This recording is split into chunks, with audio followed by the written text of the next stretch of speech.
Hello. This video is designed to give you an overview of community mapping and hopefully to convince you that it's something that you should use in your work with students or with clients.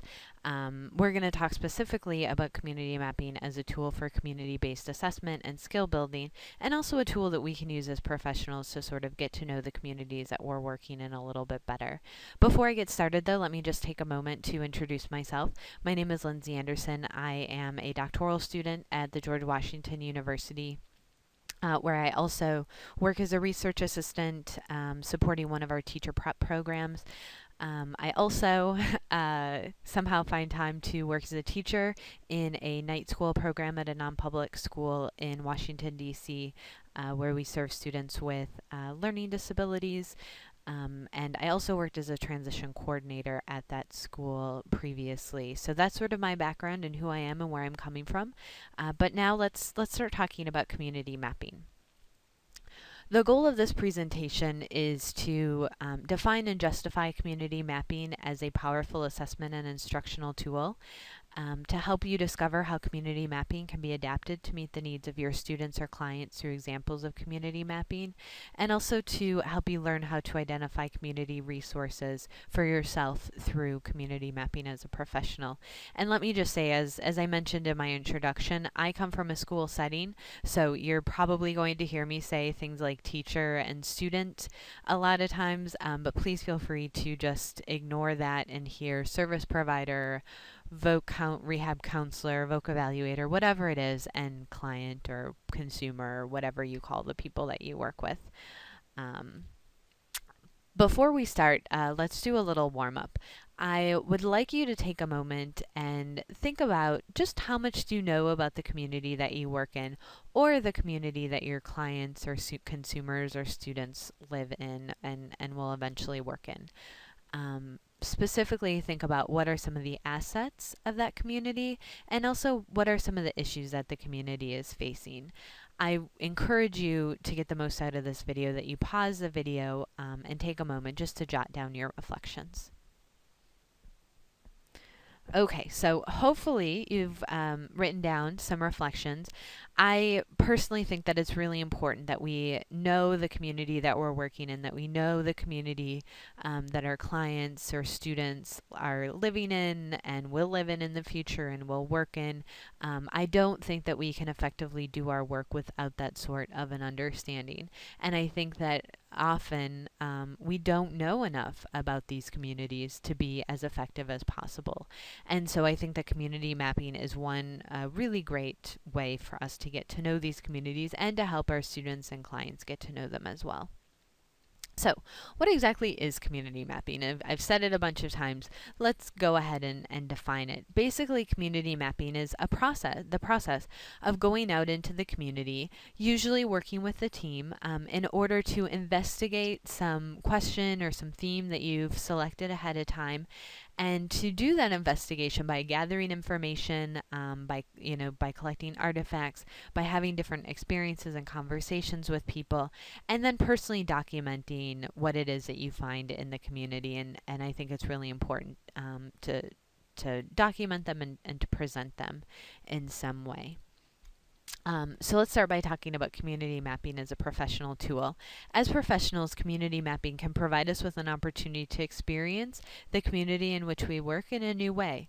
It gives us an opportunity to really expand our understanding of the community that we're working in, or that our clients or students are living in. And it also gives us an opportunity when we go out and we explore these communities. We have opportunities to connect with people and places that we might not otherwise have the opportunity to connect with if we don't initiate those through something like community mapping. I think that community mapping is also a really powerful tool for skill development in our students and our clients. It offers an opportunity for them to use and develop a wide variety of skills in a real-world context, which is really important. And these are skills that are transferable to all sorts of educational settings and employment settings. Community mapping offers the opportunity for individuals to practice working in groups, to practice talking to people that they don't know through interviews, and to practice collecting and making sense out of kind of large amounts of information, to name just a few things. Um, community mapping is also a tool for assessment. It offers us as professionals a really unique opportunity for community-based assessment in a number of areas. All those skills that I was talking about earlier, and you'll see that there are other skills later on, those can all be assessed with community mapping. As long as, we go out prepared with a clipboard to take some notes or fill out some forms, this is an opportunity for us to assess skills. It's an opportunity for students to demonstrate interests out in the community, and to demonstrate their preferences and their aptitudes. Things that we maybe can't do if we just stay inside the school building or inside the, the office or wherever it is that we usually see our students or our clients. So, what are the goals of community mapping? The primary goal is really to bring students and professionals into the community and to bring the community into classrooms and other settings as an important part of learning. A lot of times we sort of divorce the individual from the community during the teaching process or the assessment process, or the training process. And this really gives us an opportunity to bring the community back and to ground the work that we're doing in that community to help make sure that it's really relevant. It also is an opportunity to view the community as a place that has both assets and issues. I think a lot of times we really focus on the negatives, there's just nothing out there, there's not enough service providers, there's not enough jobs out there, but every community also has assets. So this gives us an opportunity to sort of explore both. Most importantly, though, I think that community mapping should be understood as an ever-evolving activity that can really be shaped to meet a wide variety of objectives based on the individuals that you're working with and your own goals for them. So what are the objectives of community mapping? Whether you're doing it as a professional or with students, there are two objectives that are always there. The first one is to collect evidence about the community's assets and issues during the community mapping process. And again, we'll talk about what this looks like a little bit later on in the video. And then also, not just to collect that information, but to take the time to interpret the experience by analyzing all the information that's been collected in order to answer questions that were developed ahead of time or during the experience. If you do community mapping with students or clients, there might be some other objectives that we have, which could include things like working in small groups to carry out one or more roles associated with community mapping, and to develop a presentation that synthesizes the experience and presents any conclusions and further questions and basically the information that they've been able to gather and what it means. So hopefully now that you have an understanding of what community mapping is, how it can be used, what the goals and objectives of it are, you are wanting to use it with your own students and clients. So the next section of this video is going to talk about how you might do that. The first thing that you have to do if you want to do community mapping with your students or your clients is you have to set out a goal. You have to decide, what is it that I want them to get out of this? What's my assessment goal in this? What's my learning goal in this? What is the point of it? Because until you can't do anything else until you have a goal, because everything else that you plan and that you do really is driven by that goal. So that's the very first thing is you need to decide what your goal is. Once you have your goal, you are able to take the next step, which is scouting. This is not something that you just throw together the day before. It takes a lot of preparation, and it takes some scouting. Once you've decided on your goal, you're going to want to decide, well, what community are they going to go out and map? And make sure that you are picking a community that's appropriate depending on your goal. And then you're going to want to make sure that you can find or you can create a map of the community. And we'll talk about those maps some more a little bit later. Once you have a map, then it's important that you decide on a route for mapping and check the resources that are out there. Make sure that you pick a route that they're going to be able to see some things and learn some things and do some things on.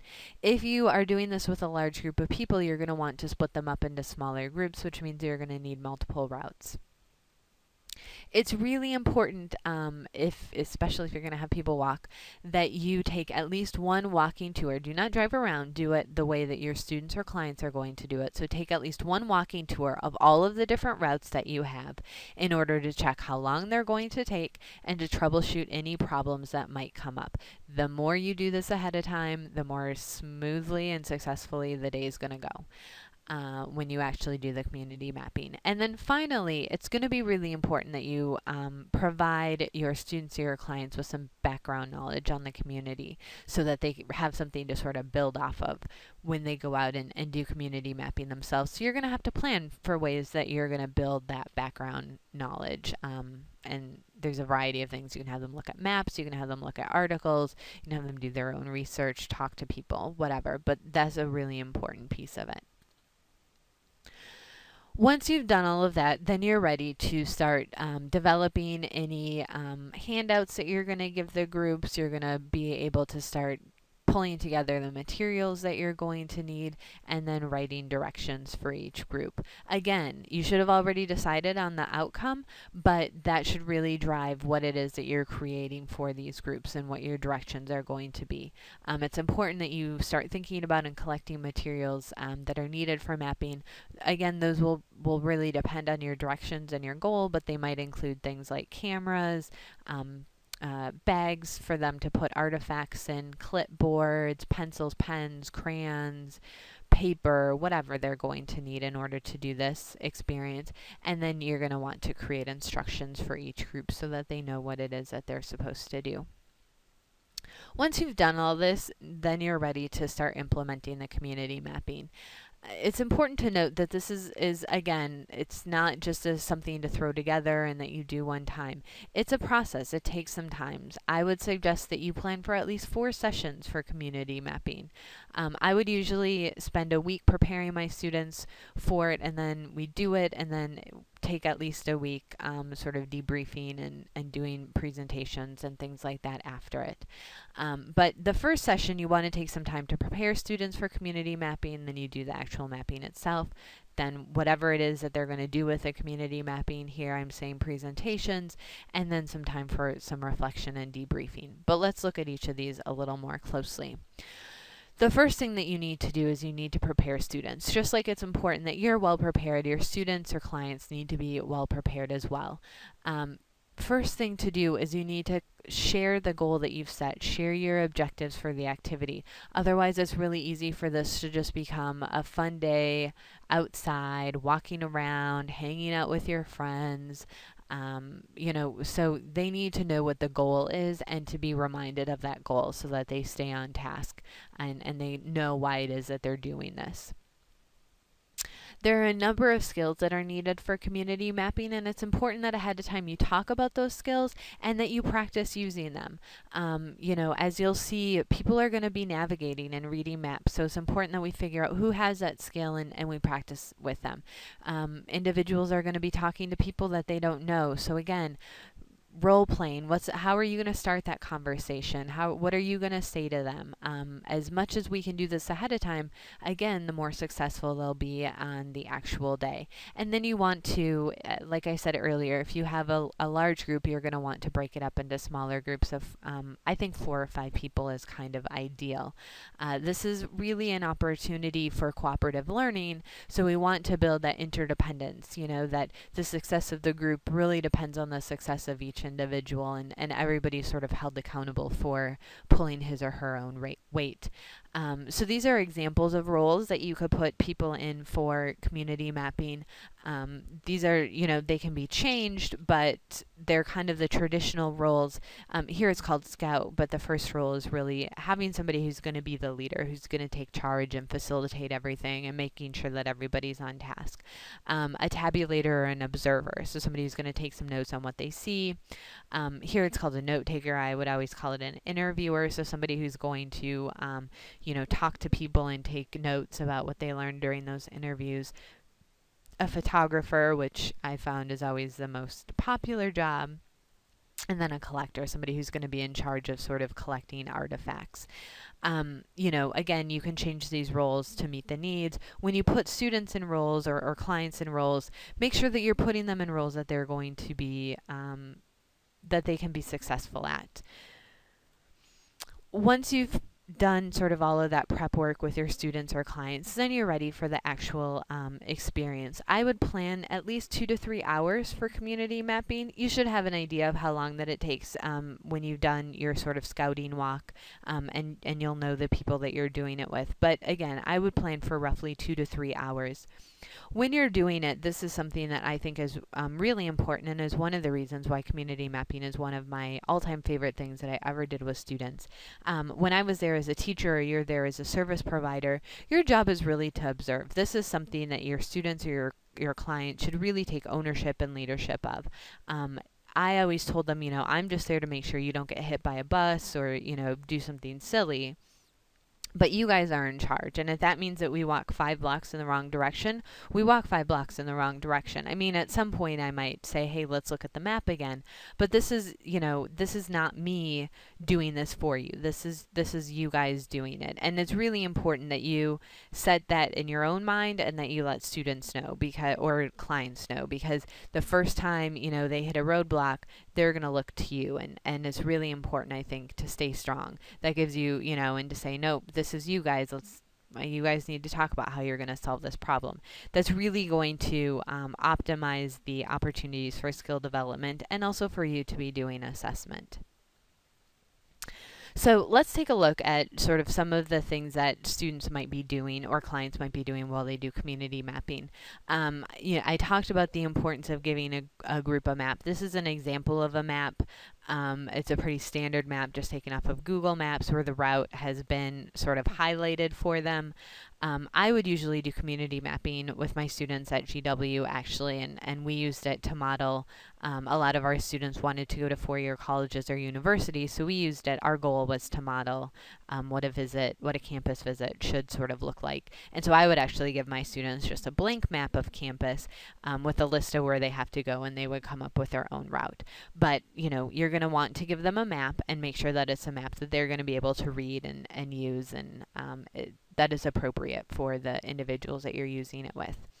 You're also going to want to give the group, along with their map, some directions of, what is it that they're supposed to do? They don't just walk that route. What should they be doing while they're walking? This is an example of some less directive directions that just sort of tell the group where to go and maybe suggest some things that they should look at, but it doesn't provide a lot of information. My students needed a lot more scaffolding and a lot more direction. So this is an example of what I would give my students. Something that told them exactly, here are the places that you need to go to, and here's what you need to get done while you're there. But again, there's flexibility in this for you to create whatever is appropriate for the people that you're using it with, and the goals of your experience, of the experience.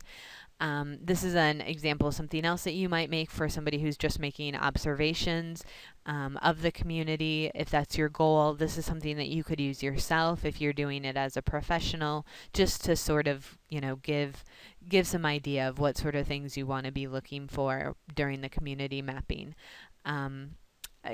Photography is a great part of it, but it can also be something that students get off task with, and I find that this log can be really helpful without it. I've had groups take 100 pictures, 75 of which are just them posing at different places on campus, and they really have nothing to do with a project. Another 15 of them are good pictures, but they have no idea where they took them or why they took them or how they're helpful. And so if we can give them things to sort of scaffold that activity, it's going to be helpful. This is an example of a note-taking sheet, again, less directive, where somebody can just take notes when they're interviewing. My students needed a lot more direction, so this is what I would give them. Again, it would tell them exactly where they're going, what it is they should be looking for, who they should be talking to, what they should be asking. So again, just different ways of doing it. Once they've done the experience, I think that it's really important that we provide them with an opportunity to do something with the information that they've collected. So I always had my students do presentations, and I turned this into a big thing. I had them have, they had an audience. They do it in front of their parents, in front of people at GW, in front of their teachers. But I would give them a lot of time to prepare for it. I would give them choices about what they wanted to do for their presentation, but this was a big deal, and this was something that was professional, and we had a lot of time to sort of go through the information and sort through it and decide what it meant and develop themes and sort of do those things. And I found that it was really important that I encouraged my students to synthesize their data and to make 2 or 3 clear points about some sort of a theme. Otherwise, I just get, I like Wendy's and I had, the salad or a Frosty or whatever. So again, I needed to provide a lot of scaffolding for my students. These presentations can take all sorts of forms. Like I said, I a lot of times had my students do really formal presentations where they'd come to GW and they'd present them in front of an audience. But we also did fairs, where students would create things and just stand there and have people come by. They put up displays in the school. I had one group create a video, which let's just, if I can get it to play here, hopefully, let's take a look at it. Students do more than just study when they go to the school at the George Washington University. We learn about what else students do when we went on our community mapping field trip. There are 32 different buildings where students can live at GW. The dorm rooms have cable, phone lines, microwaves, and refrigerators. Freshmen at GW even have somebody come to clean their room each week. Students have a lot of choices about what they want to eat when they are hungry. There are 24 different places to eat on campus. These places offer both healthy and unhealthy food. While the campus at GW is pretty easy to get around by walking, students use different forms of transportation when they want to go around in DC. They use cars, buses, taxis, and trains. A lot of students just choose to walk or bike, especially when going to places that are close onto campus. There are a lot of activities for students at GW to do when they don't feel like studying. Students at GW can join fraternities and sororities. In these groups, you can learn leadership and teamwork skills. You can also learn how to form your own network for once you graduate from school. Students can also play sports like basketball, hockey, and crew. Some students try out and play on the school's Division I teams. Other students play intramural sports for fun. There are more than 350 different clubs at GW, so there is something wrong with you if you can't find something that you like. They have clubs like karate, horseback riding, ultimate frisbee, and rugby. Even if you don't want to join a group or team, there are still a lot of things that you can do for fun on campus. Students who uh, want to stay in shape can go to the health center and wellness center where they have workout machines, a pool, exercise classes, a track, and gym. There are lots of things that students who like music and the arts to do as well. The campus has a couple of theaters where you can go to see different types of performances. There are also a few art galleries. GW even has a radio station that its students can work at. If none of those activities sound good to you, you can always head to the Marvin Center where there's a lot going on. You can eat there, hang out with your friends, or go up to the fifth floor and go bowling, watch TV, or play in the game room. All right, so that was an example of, like I said, a video that some of my students created to present what they had learned. After the presentations, and really throughout the process, the reflection and debriefing of the activity is really important. Students or clients should be given the opportunity to reflect on the experience, both as a process and in terms of what they learned. So to be thinking about, what was difficult, what did they enjoy, what are some of the assets and the issues in the communities, what do they know now that they didn't know before. It's really important that they spend time thinking about those things. These can be through formal or informal discussions. I would have my students write. This is an example of sort of a reflection activity. Again, this was in a school setting so it was kind of formal. A really simple reflection activity that I like to do and that we do at the end is the 3 W's, where students would all go around and they'd share a wow or something that was really amazing to them, a wonder or a question that came up, and as long as they had a wow and a wonder, then they could also whine about one thing. This is something that is just good for your bag of tricks, a really great sort of reflection facilitation technique. And then finally with assessment, when we do this with students and clients, there's a lot of ways that we can assess during the experience. We can have groups and students do self-evaluations.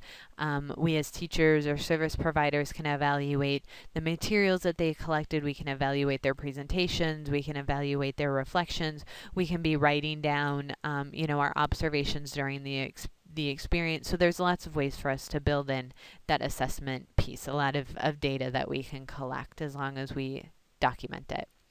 I hope that you can also see that community mapping is something that's really flexible and that can be adapted to meet the needs of any curriculum that you have to teach, any content that you're teaching, the setting that you work in, and also the individuals that it will be used with. I worked with students with learning disabilities. This year we also had students with Asperger's syndrome do this. We had students with intellectual disabilities come on campus and do this, and we were able to sort of adapt the experience to meet all of their needs. So before we move on to the last section, which is about how you can use this as professionals, I want you to take another minute to do some more reflecting. And I want you to think about how might you be able to adapt community mapping to meet the needs of the work that you're doing and also the students or clients that you are working with. So again, I invite you to pause the video while you jot down your thoughts.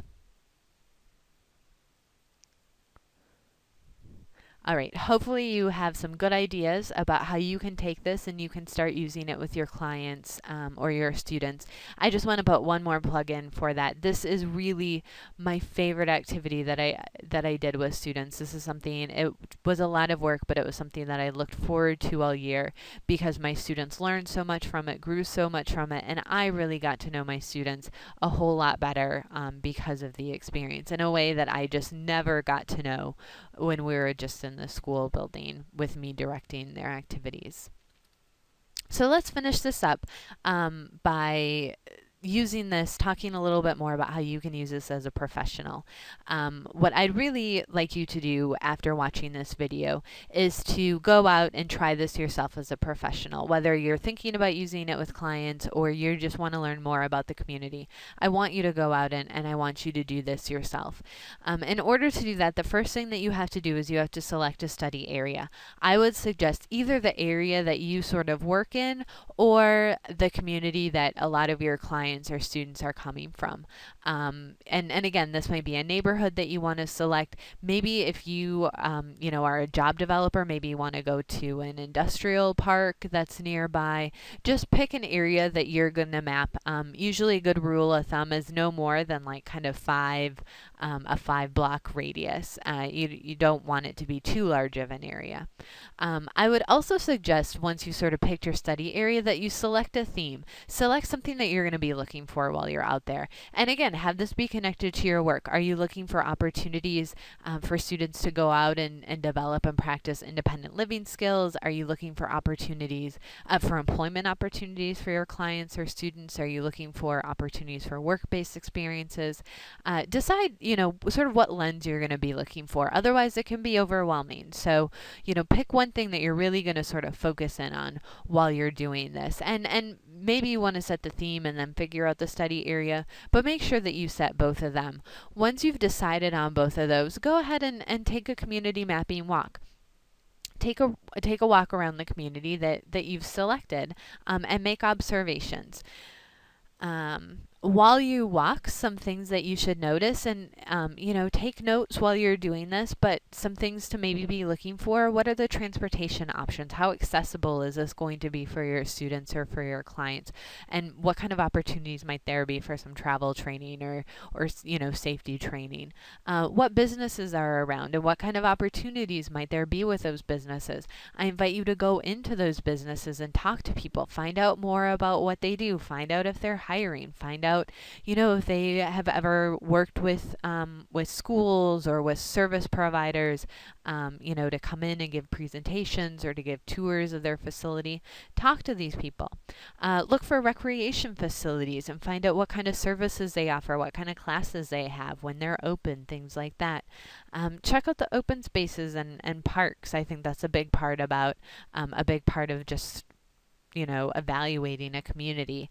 Notice things like noise and how that might impact your students or your clients. Think about the safety of the area. What are some concerns if you are working or living there or trying to have an experience with students or clients there? While you're walking, also be looking for opportunities. Are there some opportunities in these businesses or these places for some career exploration? Might these be places that we could build relationships with in order to offer some work-based learning? Are there employment opportunities out there? Are there places where we can do some independent skills, living skills training, where we can take people? Are there restaurants that we can go and practice those things? Are there grocery stores? What kind of opportunities are for that? Are there some opportunities for recreational activities that you could build into your program or that you could get your students or clients sort of hooked up into? Be looking for opportunities so that this is something that's useful. Again, I said it before, while you're doing this, make sure that you take notes, and then just like it's important for for students and clients to do something with that information, make sure that you do something with it, even if it's just typing up your notes and sharing them with your colleagues or something. But really take some time to look at the information that you've collected and see sort of where you can go with it and how you can use it to improve the work that you're already doing.